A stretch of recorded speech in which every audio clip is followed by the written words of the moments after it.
Welcome to the 2023 Backpacking Gear Awards Ultralight Edition. We're going to be handing out awards for the best tents, the best packs, the best sleeping pads. For this list, in order to determine the winners, weight was a priority, but without compromising too much in comfort or function. A lot of this gear is also my go-to for any trip that I'm going on, whether I'm trying to be as lightweight as possible or not.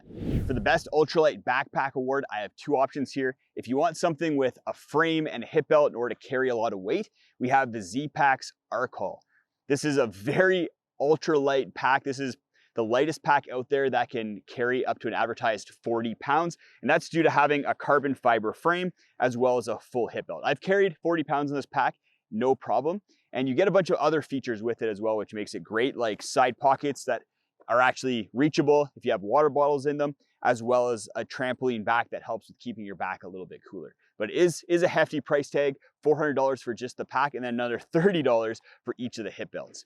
If you're okay going without a frame and without a hip belt, then the Mountainsmith Zerk 40 is a phenomenal pack. This is the pack that I used on my Great Divide Trail through hike, and there's a few different reasons I really like it. First of all, it can carry just over 30 pounds, relatively comfortable, and that's due to having running vest style shoulder straps that really help dissipate the weight across your shoulders and chest. And then it also has side pockets that are easy to reach, and then little mesh pockets on the outside of the side pockets for snacks and garbage. You also get a lot of pockets and storage on the shoulder straps as well. For the best tent award, I also have a couple options for you. If you want to go as ultralight as possible and you're out on solo backpacking trips, then the Z-Pack's Plex Solo is phenomenal. It weighs under 400 grams. It's a trekking pole tent, so you're saving weight in that regard as well. And it's made with Dyneema composite fabric, which is the best ultralight fabric. You get a lot of durability as well as a lot of weight savings. It is a one-person tent, but I find that it's roomy enough in order to spread out with a large sleeping pad, bring some gear in there, and then even if I have to hunker down in bad weather, then I don't feel too claustrophobic in here.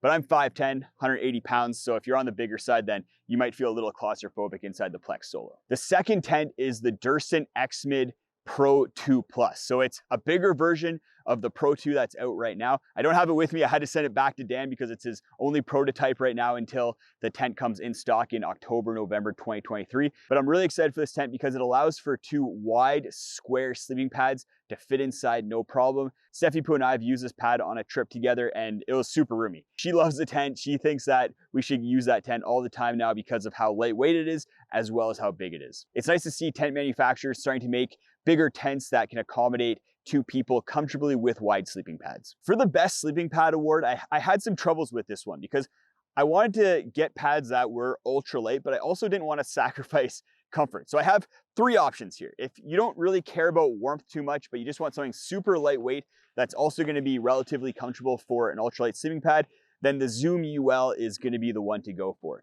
It's not as warm based on my real world testing as the 4.3 R value that's advertised. It's closer, in my opinion, to about 2.5, maybe even down to 2. So get this pad if you don't care about warmth as much. But if you do need something that is on the warmer side, then these next two options are going to be good ones to consider. We have the Xped Ultra 5R, super warm pad, pretty comfortable with vertical baffles and hits a nice sweet spot between weight, warmth, and comfort. But if you want the pad with the best warmth to weight ratio, then you got to go with the Thermarest X-Lite. It's not going to be as comfortable due to the vertical baffles, but it's going to be insanely warm and super lightweight. It's the lightest pad of the entire bunch while still being super warm. For the best top insulation, I only have quilts here because quilts just make a lot more sense than sling bags if you're trying to go lightweight. And I have two options. One is going to be on the more expensive side, but is going to be as light as you can get. Quilts, there's not a lot to them. It's just a shell material and down. So in order to get as light of a quilt as possible, all you need to do is increase the power of the down fill and then decrease the denier of the shell fabric. And that's what we have with the Enlightened Equipment Enigma here. We have a 7 denier shell fabric and then 950 power fill down. This quilt is basically as light as you can get, but it is expensive. But if you want something a little bit more budget friendly, then the Outdoor Vitals Stormloft quilt uses 850 power fill down and a lower denier shell fabric. So it's still a very lightweight quilt, not as light as the Enigma, but also very functional. It's a very warm quilt and comes with some nice features like a draft collar. For the best pillow, two options again. We have the Trekology 2.0 pillow. Very lightweight, but not as lightweight as you can get. That's going to be the second pillow, but it's super comfortable, easy to lay on, comes with a pad strap, easy to use valve, and these little beads on the bottom in order to lock it onto your sleeping pad. Great all-around pillow that's served me well over many, many years. The second pillow is going to be the option you want to go for if you want something a little bit more lightweight. It's the Big Sky Dream Sleeper, but with a little bit of an adaptation in order to increase its effectiveness. This pillow weighs 52 grams all in, including the pad strap that I added to it. So this pad strap is just a thin piece of shot cord, and then I attached it to the sleeping pad using these Dyneema patches from Z-Packs. All of links to both the pillows as well as these patches in the video description if you want to go check it out. But this pillow has a nice good height to it, nice squishy, comfortable top, and is really supportive baffling as well. For the best cook system, I have everything in this Tokes titanium 550 milliliter light pot. It has no handles, and we'll get into a little bit here why that's a big thing. The handles weigh 12 grams, so they're adding weight, and you don't want that for an ultralight cook kit. But then underneath here, we have my canister, so you can fit a full small canister inside of the Tokes 550. I have a mini Bic lighter, and then I have my BRS 3000 stove, little titanium stove that has worked well for me for many, many years. This whole system is great because it all fits inside the pot. And then because we don't have handles, we have this little 3-gram pot gripper. It's made of carbon fiber from Sulik 46. You can use this to grab the pot and pour water into freeze-dried meals. It works really well with these smaller pots like 550, 650 milliliters and keeps you from burning your hands. Unless you're wrapping the handles with electrical tape, which is just increasing the weight of those handles, this little pot gripper at 3 grams is an awesome option. For the best water filter, we have the Platypus Quick Draw. It's not the lightest filter out there, but for me, it's the easiest to use, most effective, and filters quickly. So if you're on an ultralight trip where you're trying to cover miles and move quickly, then that extra speed that you get with the Quick Draw is going to be much appreciated. It also has these 2 caps on either end in order to make it watertight, so you can just throw it in your quilt or sleeping bag without having to bring an extra plastic bag in order to keep your insulation dry. For the best pump award, it has to go to the FlexTail Zero Pump. This pump, I have mixed feelings about it. First of all, it's very lightweight. It's advertised as 1.2 ounces, but on my scale with the battery and the attachments, it weighs 58 grams. So still very lightweight, but a little bit heavier than what's on the outside there. It also isn't as powerful as the Tiny Pump 2X. This only gets up to 0.37 PSI. So you're not gonna be able to really fill up your sleeping pad super firm. Just for reference, the ASTM standard for testing R value dictates that pads have to be filled up to 0.5 PSI. So I find that after I fill it up with the FlexTail Tiny Pump, I still need to be putting a few breaths into the pad just to really firm it up. But even still, it's still a lot nicer to carry this compared to the Tiny Pump just because of how compact, easy to use, and lightweight it is. And it's really nice not having to inflate an entire sleeping pad just with my breath. For the best illumination award, we have the Rovivon A5. It's a flashlight. It's very lightweight, only 15 grams, so a lot lighter than a headlamp, and is just as effective. It's very bright. It has USB recharging, so it has a rechargeable battery in here. And yeah, just really easy to use. You can just hold in your hand, shine where you need to go. And if you need to, with this one, you can also clip it onto your hat and use your hat a little bit like a headlamp type system.